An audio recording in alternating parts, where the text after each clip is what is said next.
La niña ya había cambiado cuando el reino decidió qué hacer con ella. Sus ojos eran dos colores distintos. Hablaba en una lengua que ningún sacerdote reconocía. Los pájaros no se acercaban al sector donde vivía. Y la última serpiente que tocó, una de las mías, parecía haber elegido quedarse con ella de una manera que no podía explicarse. Nadie la vio entrar al jardín. Nadie la escuchó tocar lo que no debía tocar. Solo vieron las consecuencias. Y decidieron que las consecuencias eran su culpa. Yo lo vi todo desde el principio. Desde el momento exacto en que su mano pequeña encontró la única serpiente de mi cabeza que todavía recuerda lo que es ser tocada sin miedo. No la detuve. Eso es lo que no puedo perdonarme. Si esta memoria ya despertó algo en ti, dale like y acompáñanos en esta historia. Cuéntanos en los comentarios, desde qué ciudad nos escuchas. Hay una ley en este reino que existe antes que el reino mismo. No es una ley escrita en piedra, aunque la piedra la recuerde. No está grabada en los muros del palacio ni proclamada en los mercados al amanecer. No aparece en ningún edicto real, en ningún pergamino oficial, en ninguna de las tablillas de arcilla que los escribas del archivo central cuidan como si fueran los huesos de un dios muerto. Es una ley que vive en los huesos de la gente, transmitida de madre a hijo como se transmiten el miedo al agua profunda o el respeto al rayo, sin palabras, sin explicación, con una certeza que no necesita prueba porque la prueba ya ocurrió y ya fue suficiente para siempre. La ley dice, nadie toca a Medusa. No porque ella lo haya pedido. No porque algún rey lo haya decretado con solemnidad en una ceremonia de estado, sino porque hace 140 años, un hombre lo intentó. Era un soldado joven, de esa clase de valentía que confunde el coraje con la ignorancia y que generalmente no vive lo suficiente para aprender la diferencia. Era el tipo de hombre que sonríe cuando otros tienen miedo, que se ofrece cuando nadie más se ofrece, que interpreta la ausencia de consecuencia inmediata como ausencia de consecuencia total. Extendió la mano en el jardín del norte, el jardín que bordea el muro donde yo camino al atardecer, y tocó la serpiente más quieta de mi cabeza. Sus compañeros lo vieron desde el muro este, con esa mezcla de horror y admiración que produce ver a alguien cruzar una línea que todos los demás respetan. Durante 3 días no pasó nada. El soldado volvió al cuartel, durmió, comió, hizo guardia. Bromeó con sus compañeros sobre lo que había hecho. Los testigos no dijeron nada. Al cuarto día el soldado comenzó a hablar solo. No con voces ni con gritos, sino en las pausas de las conversaciones normales, con los labios moviéndose en palabras que nadie podía escuchar. Sus compañeros lo notaron pero no dijeron nada, porque hay cosas que cuando las nombras las vuelves reales. Al 5.º día lo encontraron inmóvil en el centro del cuartel, de pie, los ojos abiertos mirando el cielo con una expresión que ninguno supo describir. No era paz. No era Utejoj, era la concentración absoluta de alguien que escucha algo que solo él puede oír. 3 horas intentando que respondiera. El médico no encontró nada, el sacerdote tampoco. Al 7.º día, desapareció. No murió. No huyó. Simplemente no estaba. El catre donde dormía estaba ordenado, con la manta doblada en la esquina superior derecha como lo hacía siempre. Sus botas estaban debajo, alineadas. Su cuchillo de guardia colgaba en el gancho de la pared. Todo en su lugar, como si hubiera salido un momento y fuera a volver. No volvió. Y donde había estado de pie durante las 3 horas de inmovilidad, quedó en el suelo una marca circular con la forma exacta de una serpiente enrollada, no quemada, no grabada.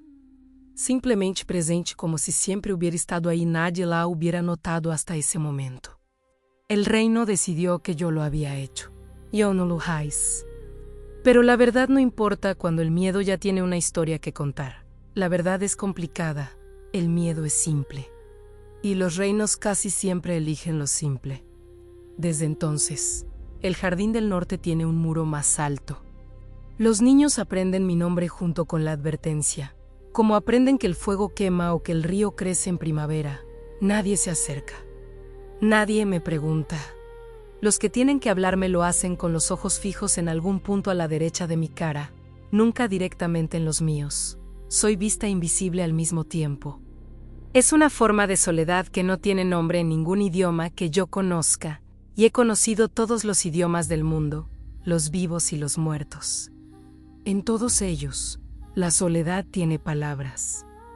Pero ninguna alcanza para describir esto. Está rodeada de presencia humana y ser, al mismo tiempo, completamente sola. Llevo 140 años así en este reino. Antes de este reino, en otros. Soy más antigua que cualquier frontera que haya trazado cualquier rey, más antigua que los dioses que este pueblo venera. He visto reinos nacer y convertirse en ruinas que otros reinos usan como cantera. El tiempo me pesa de una manera que no podría explicarle a nadie que no lo haya vivido. Pero esa mañana de principios de otoño, el jardín olía a tierra mojada y a las últimas flores amarillas del año. Y el peso del tiempo era un poco más liviano que de costumbre porque el silencio era bueno. No el silencio vacío de los lugares donde nada vive. El silencio lleno que tienen los lugares donde la vida está presente pero quieta, el sonido de los insectos debajo de la tierra. El viento moviéndose entre las ramas altas. El agua del estanque respondiendo a ese viento con pequeñas ondas que iban y venían sin urgencia. Yo estaba sentada en el banco de piedra junto al estanque, el que el rey anterior mandó construir para mí. Como si el agua quieta fuera a consolarme de algo, escuchaba, fue en ese silencio. Lleno donde escuché los pasos, pequeños, irregulares. El ritmo de alguien que no conoce el terreno, que tropieza con las raíces que sobresalen del suelo y se detiene a mirar hacia los lados sin saber bien qué busca. Que cambia de dirección 2 veces antes de elegir una. No eran los pasos medidos y cautelosos de un adulto que sabe que está en un lugar donde no debería estar. Eran los pasos de alguien que todavía no ha aprendido a caminar con miedo. Los pasos de una niña. La vi aparecer entre los rosales del este. Tendría 7 años, quizás 8. Era pequeña incluso para su edad, de esa pequeñez que no viene de la falta de comida, sino de algo más constitutivo, más antiguo, como si su cuerpo hubiera decidido desde el principio que iba a ocupar el espacio mínimo necesario y no más. Tenía el cabello oscuro y enredado, cortado sin cuidado y sin ceremonia, con mechones escapándose hacia todos lados como si el pelo mismo tuviera opiniones propias sobre a dónde quería ir. Llevaba el delantal marrón de los hijos de los jardineros. Ese delantal que se hereda del hermano mayor era y queda grande y se dobla en la cintura, con un nudo que no siempre aguanta. Las botas de cuero estaban gastadas en las puntas y manchadas de barro hasta el tobillo. Sus manos, cuando las vi bien, estaban teñidas de tierra hasta los nudillos. Con ese tipo de suciedad que no sale completamente aunque te laves, porque ya se metió en los surcos de la piel. Sus ojos eran de ese marrón claro que parece dorado cuando el sol le da de costado. Me miró, no se asustó. Eso fue lo primero que entendí, y lo entendí en el cuerpo antes que en la mente, que esta niña no sabía quién era yo, o que sabía y no le importaba, o que me veía de una manera diferente a como todos me ven. Que donde los demás ven amenaza, ella veía otra cosa. No sé qué veía, pero no era amenaza. Me quedé completamente inmóvil. Las serpientes de mi cabeza, que generalmente se tensan cuando alguien se acerca, se quedaron quietas. Eso era inusual. Ellas siempre detectan el peligro antes que yo, pero esta vez no detectaron nada que requiriera respuesta. Se quedaron quietas como si también estuvieran esperando. La niña dio un paso hacia mí, luego otro. Se detuvo a 3 pasos de distancia exactos. Inclinó la cabeza hacia un lado, como hacen los pájaros cuando escuchan algo que no entienden. Me miró de arriba a abajo con una minuciosidad que no tenía nada de hostil. Solo pura evaluación, la misma que tendría frente a un insecto interesante o a una planta que no había visto antes. Luego abrió la boca y dijo, con una voz directa y sin una sola nota de miedo, «Eres la señora de las serpientes». No era la pregunta que esperaba. Nadie me pregunta nada. Los que necesitan comunicarse conmigo lo hacen a través de mensajeros, de notas dobladas en cuartos, de intermediarios que repiten mis palabras de vuelta al rey con los ojos fijos en el suelo. Nadie me habla de frente, nadie me hace preguntas directas, nadie espera mi respuesta mirándome a los ojos. Esta niña lo hacía. Esta niña esperaba mi respuesta mirándome a los ojos. Soy Medusa, dijo ella, solo eso. Un sonido pequeño que contenía algo que tardé un momento en identificar, no alivio, no miedo, no sorpresa, reconocimiento, como si yo fuera exactamente lo que había esperado encontrar y encontrarme le confirmara algo que ya sabía. Luego miró hacia las serpientes de mi cabeza con esa curiosidad sin filtro, sin la mediación del miedo que en los adultos siempre distorsiona la observación. Las estudió con la misma atención que le daría a cualquier cosa viva y desconocida que se encontrara en el jardín. Con interés genuino, sin la urgencia de clasificarla como peligrosa o inofensiva antes de haberla visto bien. ¿Duelen? Preguntó. No, respondí. ¿Era verdad? ¿Las puedo tocar? El mundo se detuvo, no de manera dramática. No con truenos ni con el cielo rompiéndose ni con ninguna de las señales grandiosas que la gente espera cuando algo importante está a punto de suceder. El mundo se detuvo de esa manera silenciosa y precisa en que se detiene cuando todavía hay tiempo de evitar algo. Cuando la bifurcación está exactamente aquí, en este segundo, y las dos direcciones todavía son posibles. Debí haber dicho que no. Debí haberme levantado del banco y alejado hacia el lado opuesto del jardín. Debí haber llamado a uno de los guardias del muro, haberle explicado a la niña con palabras simples y firmes quién era yo y por qué no podía acercarse. Haber reconstruido en 30 segundos toda la arquitectura de distancia que el reino había tardado 140 años en construir para mantener exactamente esto fuera de alcance. Debí haber dicho que no.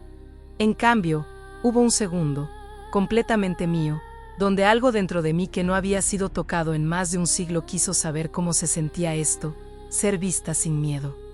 Ser preguntada en lugar de evitada. Un segundo, solo eso, fue suficiente. La niña extendió la mano y tocó la serpiente más quieta de mi cabeza. La que está en el lado izquierdo, cerca de las 100. La más vieja de todas. La que nunca se mueve aunque todo lo demás se mueva a su alrededor, como si llevara tanto tiempo siendo lo que es que ya no necesita demostrar nada moviéndose. El contacto duró menos de un segundo. Los dedos de la niña, pequeños y fríos por la mañana de otoño, rozaron las escamas de la vieja con una delicadeza que no parecía aprendida sino natural. Instintiva, como si su mano supiera sola cómo tocar algo frágil sin romperlo.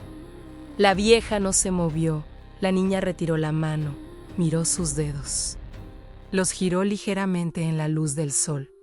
Luego sonrió, una sonrisa pequeña y satisfecha, la sonrisa de quien acaba de confirmar algo que sospechaba. Es suave, dijo. Pensé que sería más rugosa. Y se fue, sin drama, sin ceremonia, sin ninguna conciencia de lo que acababa de hacer.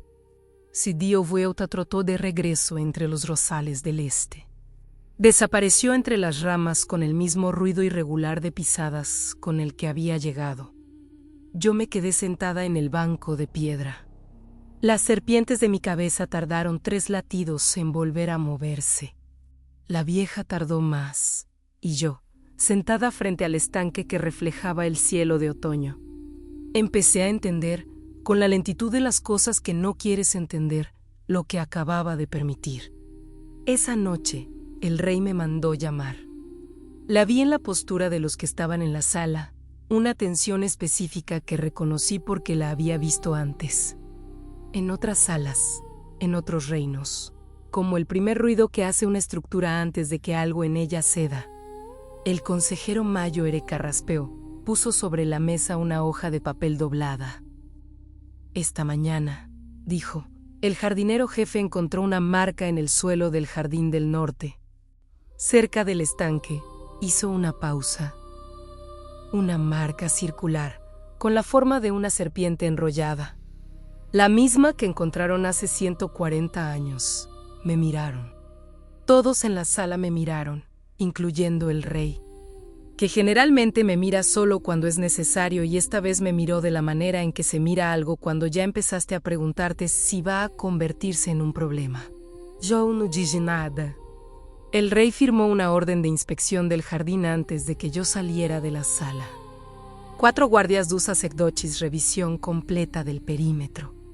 Caminé de regreso a mis habitaciones por los pasillos de piedra fría, con las antorchas en las paredes proyectando sombras alargadas que me seguían sin seguirme, y ya sabía lo que iba a suceder.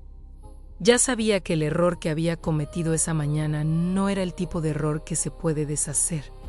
No porque no hubiera querido deshacerlo, sino porque hay cosas que una vez que se ponen en movimiento ya no pertenecen a quien las inició. Ya son del mundo. Ya son de todos los que van a verse afectados por ellas. Quieran o no, la niña no sabía lo que había tocado, y yo no la había detenido. Eso era lo que no iba a poder perdonarme. La encontré 3 días después. No porque la buscara, yo no salí a buscarla. Me dije a mí misma que no era necesario, que la marca en el suelo ya había llamado la atención del consejo, que cualquier movimiento mío hacia el sector de los jardineros sería notado e interpretado, que la mejor estrategia era la quietud. Me dije todas esas cosas con la precisión clínica de quien sabe que se está mintiendo pero prefiere la mentira bien construida a la verdad incómoda. La verdad incómoda era que quería saber si estaba bien. Fue ella quien me buscó. Apareció en el jardín del norte a la misma hora de la mañana, con la misma falta total de miedo que había tenido la primera vez. Con las mismas botas manchadas de barro y el mismo delantal doblado en la cintura, con el nudo que no siempre aguanta. Pero algo había cambiado en ella, y lo vi antes de que llegara al banco donde yo estaba. Hoyos. El marrón claro que parecía dorado con el sol tenía ahora un anillo exterior de color verde. No el verde opaco de la ropa vieja o el verde oscuro de los pinos del muro norte. El verde exacto, preciso, inequívoco de las escamas de mis serpientes. Ese verde que no existe en ninguna otra cosa natural que yo haya visto en todos los siglos que llevo existiendo. Un anillo delgado, todavía delgado, que rodeaba el iris desde afuera hacia adentro como si algo estuviera tiñendo el color desde los bordes. Me quedé completamente quieta. Ella se sentó en el suelo frente al banco, sin que nadie se lo pidiera ni se lo ofreciera, con la naturalidad de quien ya decidió que ese es su lugar en esa conversación. Cruzó los brazos sobre las rodillas, me miró y dijo con esa voz directa que era completamente suya: «Soñé contigo». «¿Qué soñaste?», pregunté, porque la pregunta importaba. «Que eras muy antigua», dijo, «y que estabas muy cansada, y que nadie lo sabía. Tuve que controlar todo lo que soy para no moverme. Porque esas 3 cosas eran verdad, y la verdad dicha por alguien que no tiene razón de saberla produce un efecto físico incluso en mí, incluso después de tanto tiempo. «¿Cómo te llamas?», pregunté. Ella pensó un momento, como si la pregunta fuera más complicada de lo que parecía. «Mi padre me llama pequeña», dijo al final. «Mi madre me llama cuando necesita algo. El reino no me llama porque no sabe que existo». Esa respuesta me dijo en 3 líneas todo lo que necesitaba saber sobre su lugar en el mundo. Los hijos de los jardineros crecen dentro de los muros del palacio como crecen las plantas que nadie sembró, sin que nadie las plante, sin que nadie las riegue con intención. Simplemente porque las condiciones son las que son y la vida encuentra su camino aunque nadie la haya invitado. Existen en los márgenes de todos los mapas, visibles solo cuando estorban, invisibles el resto del tiempo. Era esa invisibilidad lo que la había traído aquí. Si alguien le hubiera prestado atención, le hubieran dicho que no. Nadie le prestaba atención suficiente para decirle que no. «¿Tu padre sabe que estás aquí?», pregunté. «Mi padre es sordo», dijo, con la misma simplicidad con que diría que su padre tiene los ojos cafés o que vive en el sector 4. Un hecho del mundo. No escucha cuando le hablo, así que tampoco escucha cuando no le hablo. Un padre sordo no escucha las advertencias que circulan por los mercados. No escucha las historias que las madres les cuentan a los hijos antes de dormir. No absorbe por el oído la ley no escrita que todos los demás llevan en los huesos sin saber exactamente cuándo la aprendieron. Ella había llegado al Jardín del Norte porque nadie le había dicho que no podía. Y nadie le había dicho que no podía porque nadie la había estado mirando con suficiente atención como para notar hacia dónde caminaba. Tienes que irte, le dije. Y no puedes volver, porque cambiaron de color mis ojos. Preguntó, sin moverse. No apartó la vista de mí, no preguntó de manera acusatoria. Preguntó de la manera en que preguntan los que genuinamente quieren saber y están dispuestos a escuchar la respuesta aunque no les guste. Con esa calma particular que tienen algunos niños antes de que el mundo les enseñe que hay preguntas que es mejor no hacer. La verdad era esta: cuando algo vivo toca las serpientes de mi cabeza sin miedo, sin violencia, con lo que los idiomas más antiguos que conozco llaman asombro sin expectativa, algo se transmite. No es una maldición. No es un castigo ni una intención. Es algo más antiguo y más complicado que cualquiera de esas palabras. Un fragmento de lo que yo soy. De lo que he acumulado en siglos de existencia. Se adhiere a quien me toca como el color de ciertas flores se adhiere a los dedos que las deshacen. No se puede detener. No se puede elegir que ocurra o que no ocurra. Sucede porque es lo que sucede. De la misma manera en que el fuego quema aunque nadie le haya pedido que queme. El soldado de hace 140 años había tocado con curiosidad mezclada con arrogancia. Con la certeza de quien hace algo prohibido y espera ser el primero en sobrevivir para contarlo. Lo que recibió fue distorsionado, incompleto, roto por esa mezcla de intenciones. Por eso desapareció de la manera en que desapareció, no destruido, sino incapaz de integrar lo que había recibido. Esta niña había tocado con algo diferente, con algo que yo no esperaba encontrar. Tus ojos están cambiando, le dije, sin mentirle. Porque me tocaste. Ella asimiló eso sin drama. Miró sus propias manos un momento, como si esperara encontrar ahí también algún cambio visible, y luego volvió a mirarme. Va a seguir cambiando. Sí, ¿puedo hacer que pare? No lo sé, era la verdad, y era la verdad más difícil que le podía dar porque la gente, incluso los niños pequeños, especialmente los niños pequeños, quieren que las personas que saben más que ellos tengan respuestas. Quieren que la incertidumbre tenga límite. Quieren que alguien más grande que ellos pueda decir, hasta aquí, no más allá. Yo no podía decirle eso. Vete ahora, le dije, no regreses. Y no le cuentes a nadie lo que pasó aquí. ¿Por qué? Preguntó, y no era desafío. Era la pregunta genuina de alguien que quiere entender la razón antes de obedecer. Porque si el rey no sabe, va a tener miedo. Y cuando el rey no tiene miedo, hace daño. Ella me miró por un momento largo. Luego asintió, con la solemnidad pequeña de los que todavía creen que las promesas se pueden cumplir porque no han vivido suficiente para saber cuando el mundo hace imposible cumplirlas. Se fue. Durante las 2 semanas siguientes, recibí los informes desde el otro lado del muro. No porque los buscara. Los informes llegaban solos, filtrados a través de las conversaciones que inevitablemente llegan a oídos del consejo y del consejo a Miao Cuarto Jiao. La esposa del cocinero del sector 3 mencionó en el mercado que había visto a la hija del jardinero, sordo hablando sola cerca del pozo, en una lengua que nadie reconoció. Lo dijo como curiosidad menor, el tipo de curiosidad que se menciona y luego se olvida porque hay otras cosas de qué hablar. Nadie le prestó atención.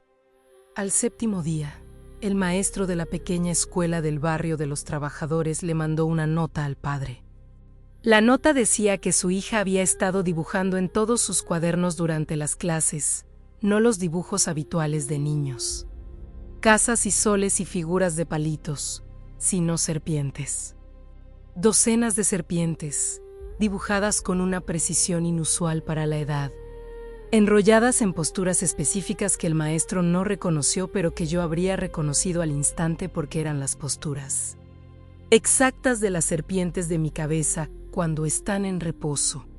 El padre, sordo, puso la nota en el bolsillo sin entender exactamente qué le estaban comunicando. Al 10º día los pájaros dejaron de posarse en los techos del bloque donde vivía la familia.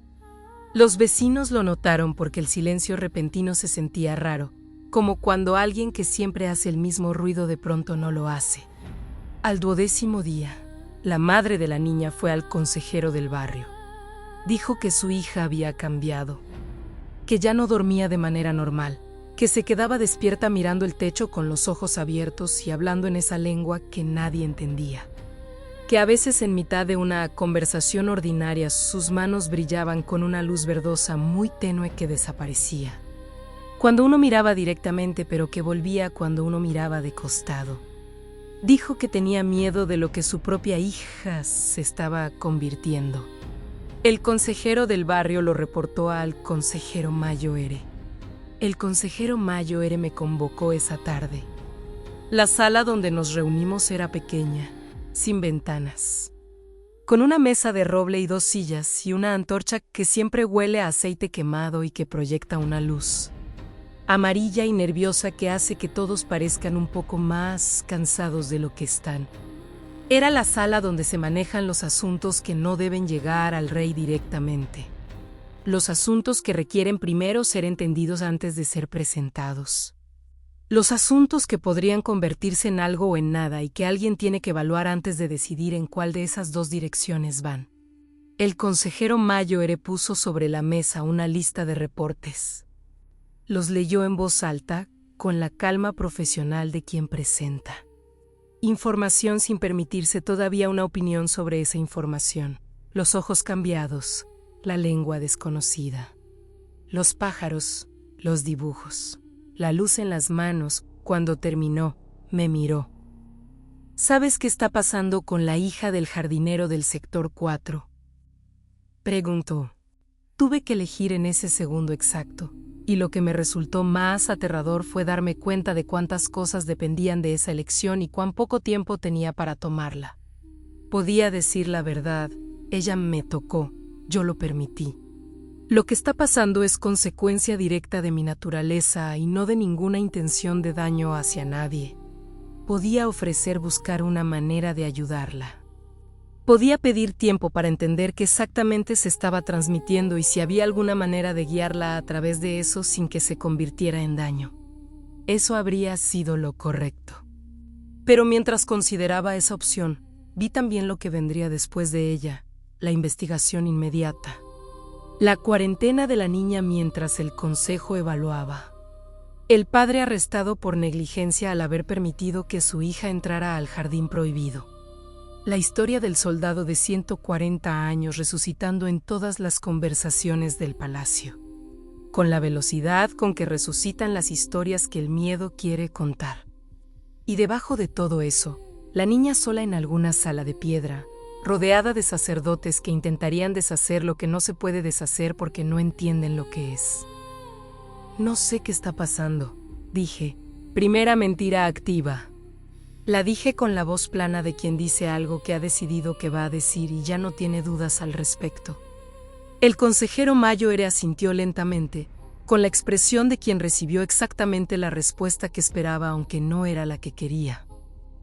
La madre ha pedido que la examinen los sacerdotes, dijo, dado el precedente histórico.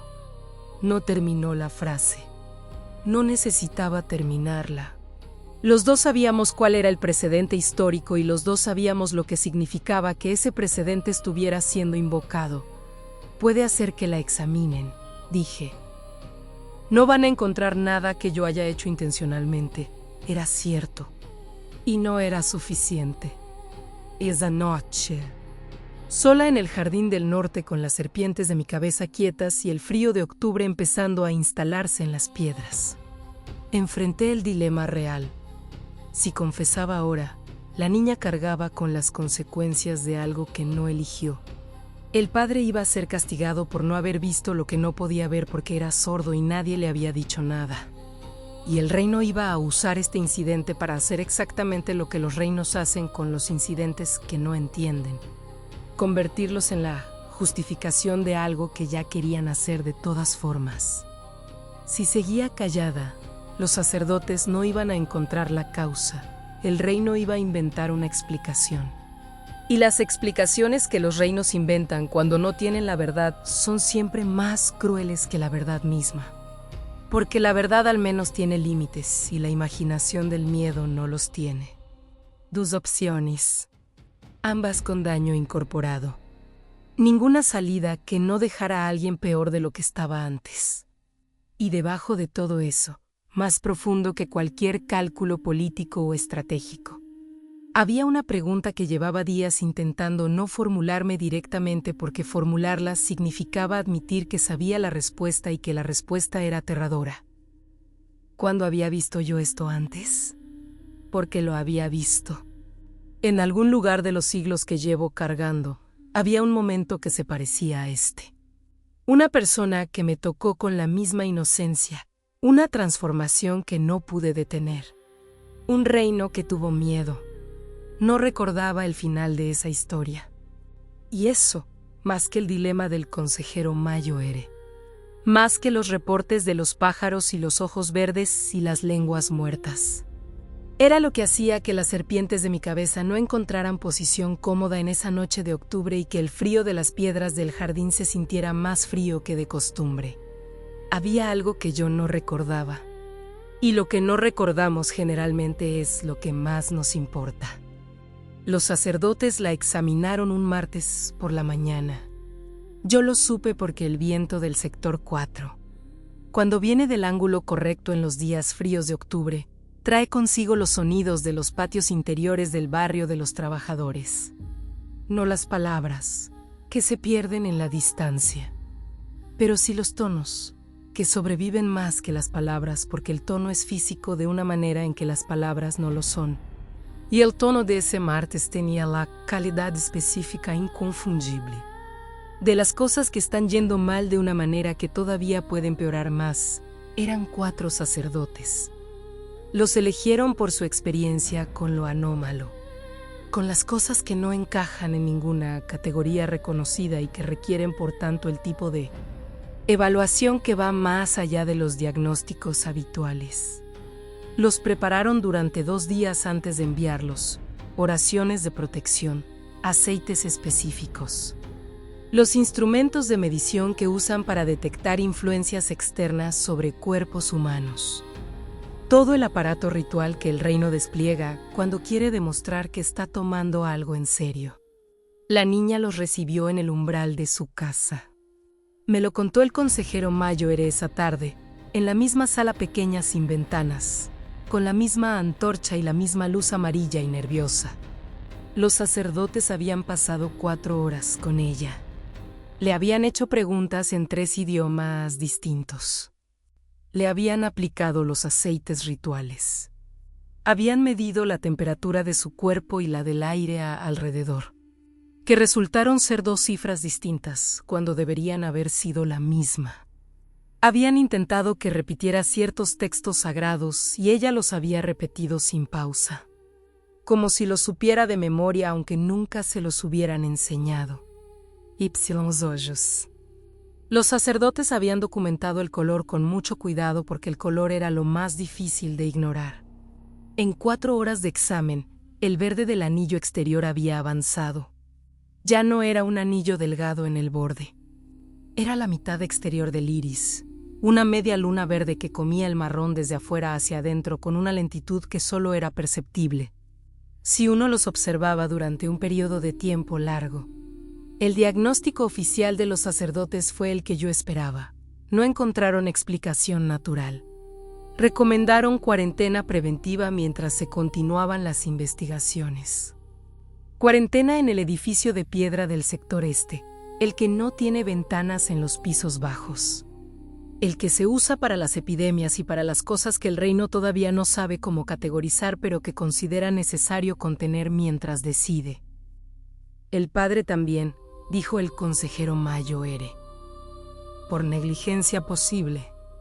No había garantizado que su hija se mantuviera alejada de las zonas restringidas.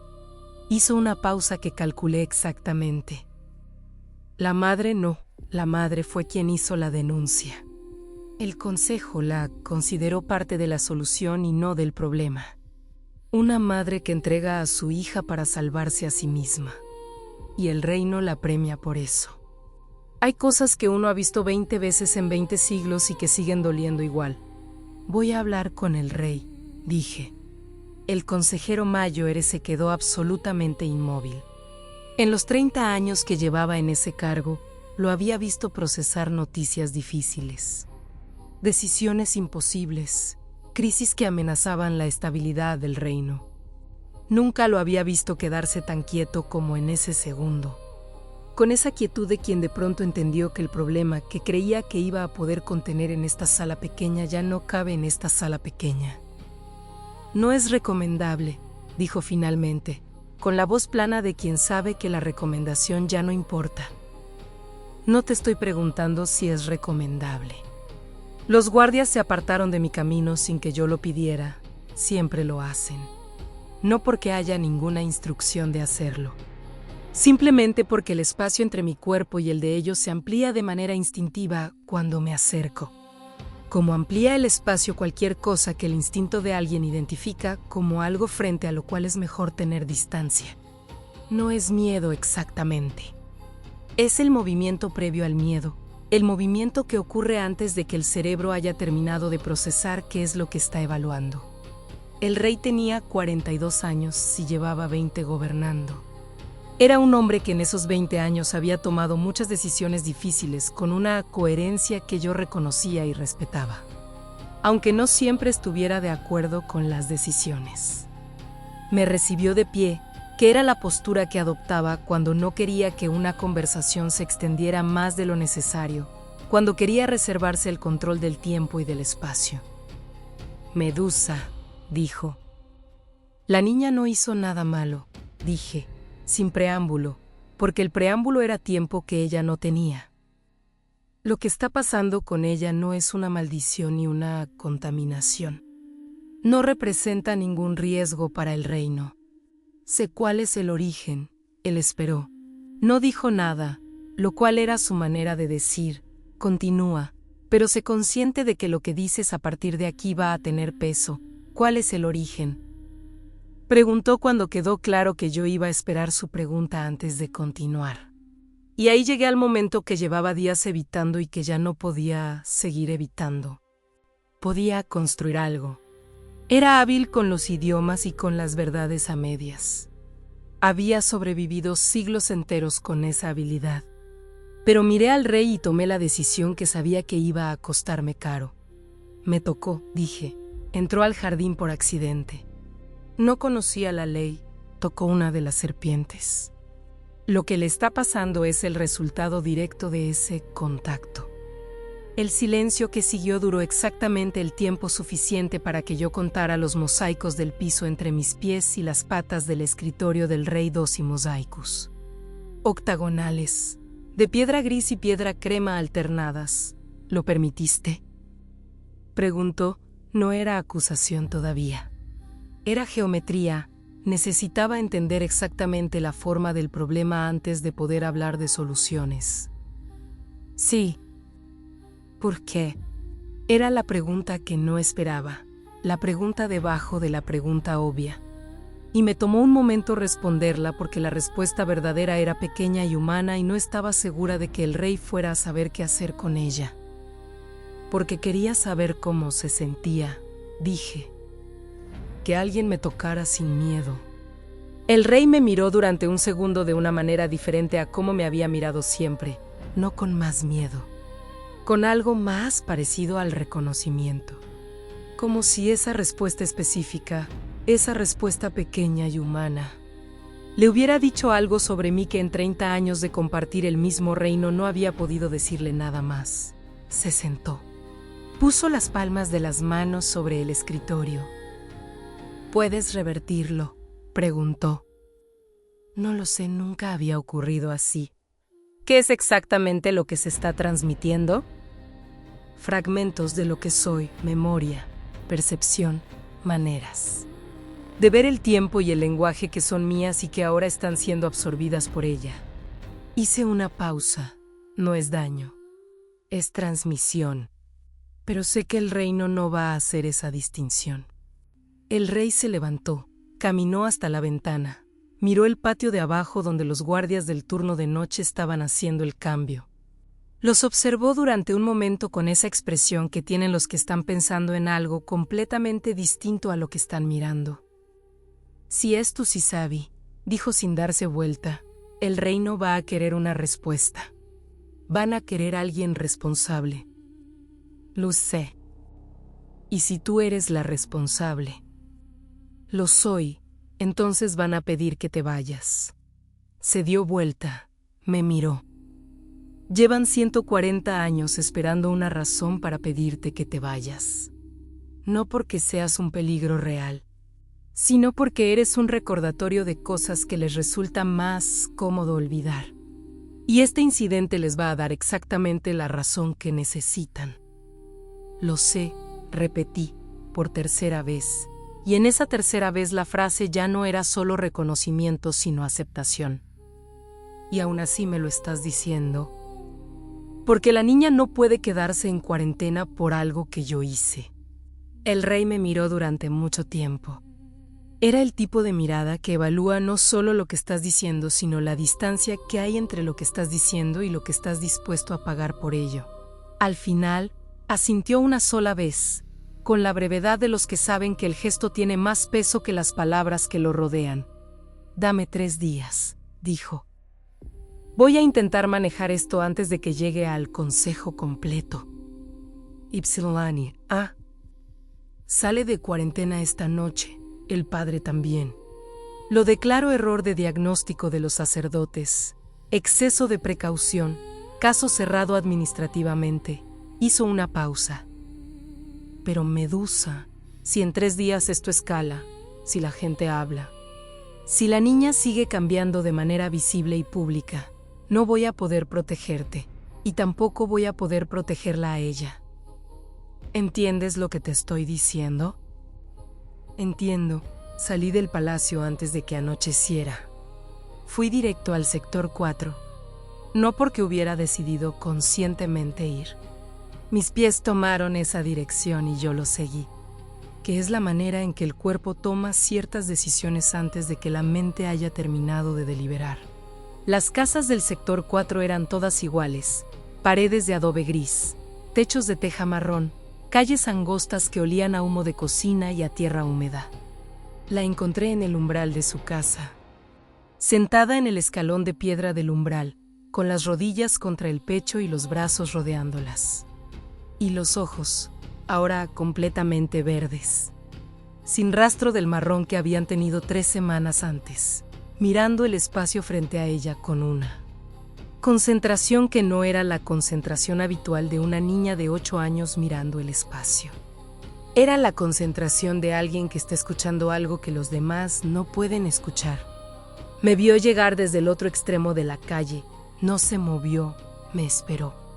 Cuando estuve cerca, vi que tenía las manos juntas en el regazo y que entre los dedos sostenía algo, una escama pequeña, perfecta, del color exacto de las serpientes de mi cabeza.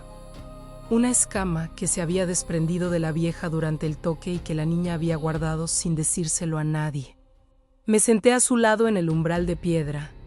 Ya sé lo que pasó, dije. Mi mamá me denunció, dijo ella, no como acusación. No con el llanto que cabría esperar. Con la misma simplicidad factual con que había dicho que su padre era sordo y que el reino no sabía que existía. Un hecho del mundo, sí. ¿Por qué? La pregunta que no tiene respuesta justa. La pregunta debajo de la cual viven todas las preguntas que los niños hacen sobre las maneras en que los adultos los abandonan y que no tienen respuesta. Justa porque la justicia no tiene nada que ver con por qué suceden esas cosas. Porque tenía miedo de lo que no entendía, dije. ¿Y si aprende a entenderlo? Deja de tener miedo. No siempre, dije, y era la verdad. A veces el miedo ya está muy instalado para que el entendimiento lo cambie. La niña sintió como si eso también fuera un hecho del mundo que ya sospechaba y que yo acababa de confirmar. ¿Voy a seguir cambiando?, preguntó. Sí, ¿hasta cuándo? No lo sé, admití, y era la verdad más difícil de ese día lleno de verdades difíciles. La niña miró la escama que sostenía entre los dedos. La giró levemente. En la luz que quedaba de esa tarde, el verde de la escama y el verde de sus ojos eran exactamente el mismo tono, como si ya fueran parte del mismo sistema, como si el límite entre lo que ella era y lo que yo soy se hubiera vuelto poroso de una manera que ninguno de los dos había pedido. Entonces quédate, dijo. Tus palabras, dichas sin drama, sin estrategia. Sin la conciencia de que eran las dos palabras más complicadas que alguien me había dicho en un siglo, quédate, no ayúdame, no arréglalo. No, explícame qué me está pasando, quédate, como si mi presencia fuera en sí misma una forma de protección, o de compañía o de algo que ella necesitaba y que no tenía nombre exacto, pero que sabía que yo podía dar. Me quedé esa noche y la siguiente. El tercer día el rey no lo supo. No porque el rey lo dijera, no porque el consejero Mayo lo filtrara, sino porque la niña salió al mercado del sector 2 esa mañana con su padre, que necesitaba comprar herramientas para el jardín del palacio y que como siempre fue sin ser consciente de que las miradas de la gente se posaban en ellos de manera diferente a cómo se posaban las semanas anteriores. Sus ojos eran completamente verdes, no un matiz. No una ilusión de la luz. Verde intenso, verde serpiente, verde que no existe en ningún ojo humano natural. Los vio la mujer del carnicero, que los vio el panadero, que los vio el hijo del panadero, que los vio la maestra de la escuela del barrio, que los vio el guardia del puesto del sector 2, que los vio el suboficial a cargo del puesto del sector 2, que los vio la mujer del suboficial, que los vio la vecina de la mujer del suboficial, y en esa cadena de visiones. Y de bocas que repetían lo que habían visto, la historia se amplificó de la manera en que se amplifica cualquier historia que el miedo necesita contar. Cada repetición añadiendo un detalle, cada detalle haciéndola más grande, más urgente, más aterradora. Para el mediodía, el mercado del sector 2 había vaciado el espacio alrededor de ellos. Para Olatarji el consejo tenía una petición formal con 400 firmas, que Medusa abandonara el reino, que la niña fuera confinada, que el jardín del norte fuera sellado permanentemente. El rey me mandó llamar. Lo vi, su cara los 3 días no habían sido suficientes. El mecanismo que los dos habíamos descrito ya estaba activo, y ese mecanismo, una vez activo, no se detiene con conversaciones de 2 personas en una sala. Necesito darte algo al consejo, dijo el rey, sin rodeos, sin el preámbulo habitual. Si te vas voluntariamente, puedo negociar que la niña se quede libre, con restricciones menores que nadie va a hacer cumplir realmente, porque hacer cumplirlas implicaría admitir oficialmente lo que ocurrió. Si no te vas, van a insistir en las 2 cosas, tu expulsión y su confinamiento. Y en ese escenario, yo pierdo la capacidad de proteger a ninguno de los 2. El jardín del norte, el banco de piedra junto al estanque, las últimas flores amarillas del otoño, la vieja quieta en el lado izquierdo de mi cabeza. 140 años en este reino. De acuerdo, dije. Tuve una noche para prepararme. No para empacar, porque yo no tengo cosas que empacar en el sentido en que la gente empaca cosas. Lo que tengo es interno, siglos de recuerdos que no caben en ningún cofre. La memoria de cada piedra del jardín del norte grabada en lo que soy, con una precisión que no va a desvanecerse cuando yo me vaya. Lo que tuve que preparar fue otra cosa. Fui al jardín del norte antes de que amaneciera, mientras la ciudad todavía dormía y el único ruido era el viento moviéndose entre las ramas de los árboles del muro norte, con ese sonido suave y continuo que tiene el viento cuando no tiene prisa. La luna era una línea delgada en el cielo oscuro, apenas suficiente para proyectar sombras, apenas suficiente para ver el camino de piedra del jardín sin tropezar. Me senté en el banco junto al estanque por última vez. Las serpientes de mi cabeza estaban quietas, con esa quietud específica que tienen a veces cuando están muy atentas a algo que yo todavía no he terminado de entender. La vieja estaba particularmente quieta. La observé un momento, ese movimiento lateral de ojos que hago cuando quiero verla sin moverme, y me pareció que había algo diferente en ella. Algo en la posición de su cuerpo, en el ángulo de su cabeza, que no había visto antes. Como si también ella supiera que algo había terminado. El agua del estanque reflejaba la luna delgada y las estrellas que todavía eran visibles en esa hora entre la noche y el amanecer. El jardín olía a tierra mojada y a las últimas flores amarillas que no habían caído todavía. Aferradas a sus ramas con esa tenacidad de las cosas que no se rinden aunque ya sea tiempo de rendirse. Me quedé así durante mucho rato, sin pensar exactamente, o pensando de esa manera que no se parece al pensamiento habitual, sino a escuchar algo que viene de muy adentro y que normalmente está demasiado tapado por el ruido del presente para escucharlo bien. Y fue entonces cuando lo recordé. No el soldado de hace 140 años. Eso ya lo sabía, ya era parte de la historia oficial, documentada, repetida. Lo que recordé fue otra cosa, más vieja, más enterrada, guardada en algún lugar donde guardo las cosas que son demasiado para cargar en la superficie, en otro reino. No otro siglo. En una geografía tan distante de este lugar que los dos sitios no comparten ni el nombre del viento, ni el color de la piedra, ni el idioma en que la gente reza. Había una niña diferente, más pequeña todavía, quizás 5 o 6 años, con el cabello claro y los ojos que en ese momento no recordaba de qué color eran, porque lo que recordaba de ella no era el color de sus ojos, sino la manera en que se había acercado a mí, sin miedo.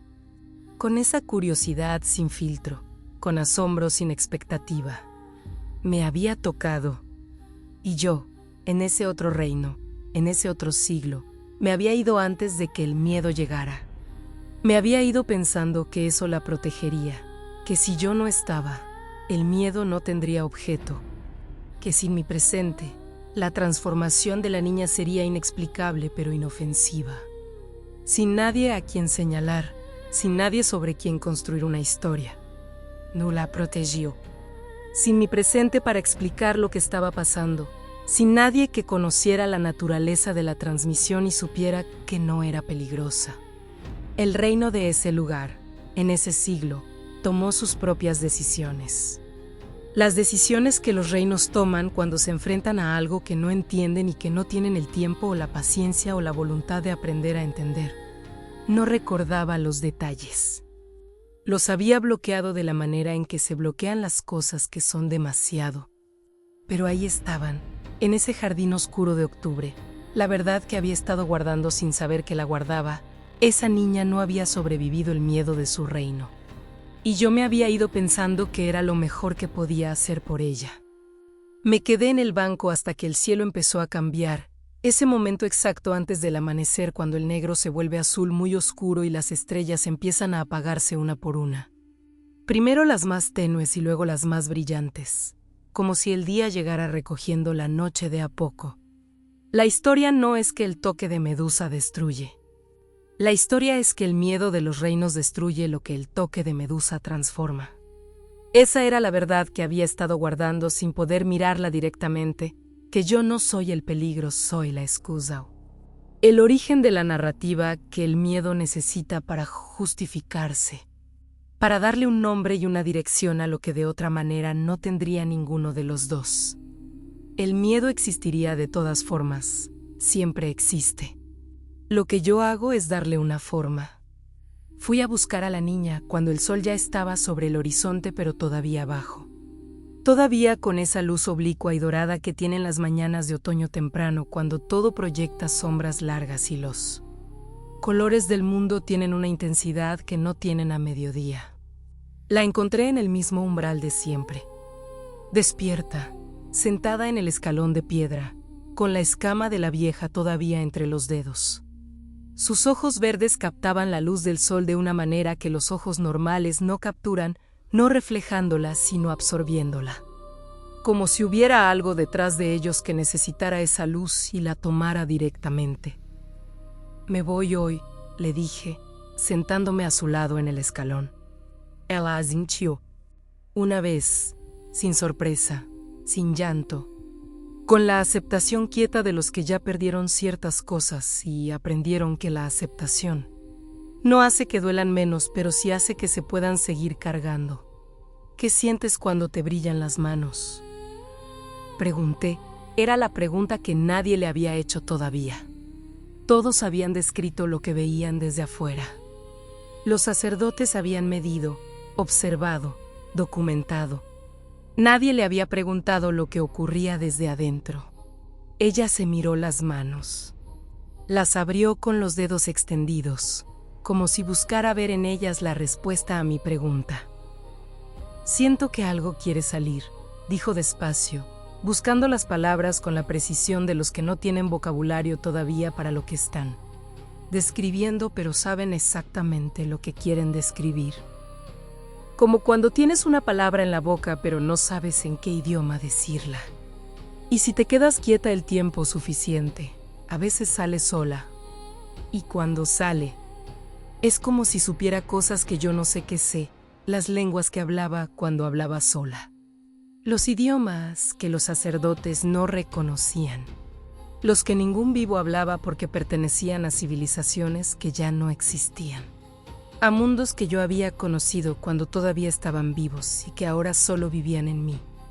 Lo que se había transmitido a ella no era una maldición ni una enfermedad ni ninguna de las cosas que el reino le había puesto de nombre para poder contener su miedo en una categoría reconocible. Era memoria, fragmentos de mi memoria.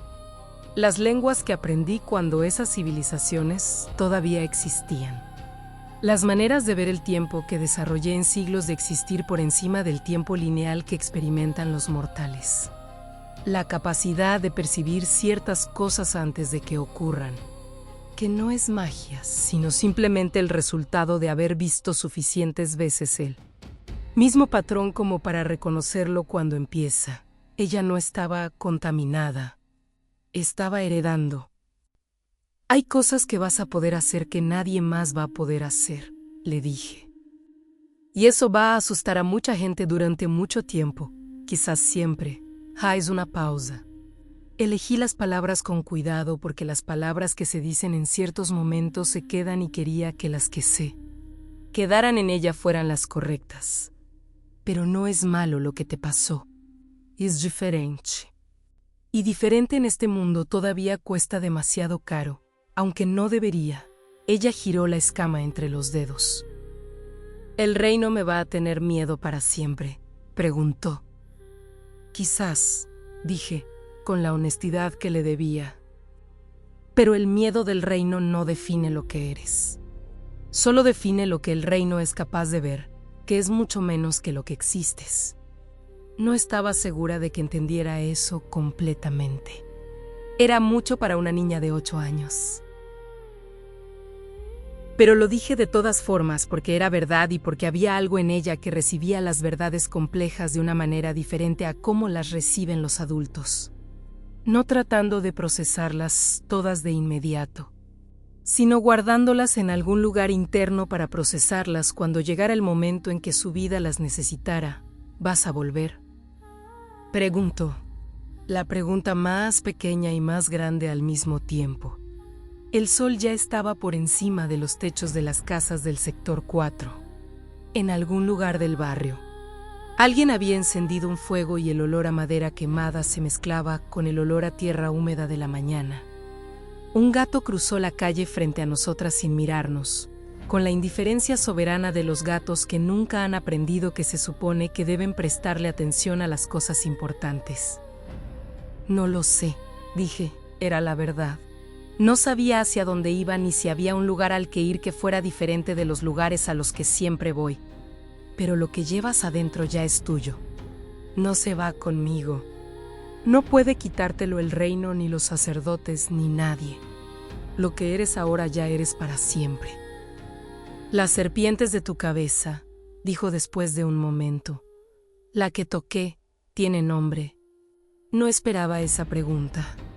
De todas las preguntas que podría haber hecho en ese momento, no esperaba esa. La llamo la vieja, dije. Ella asintió.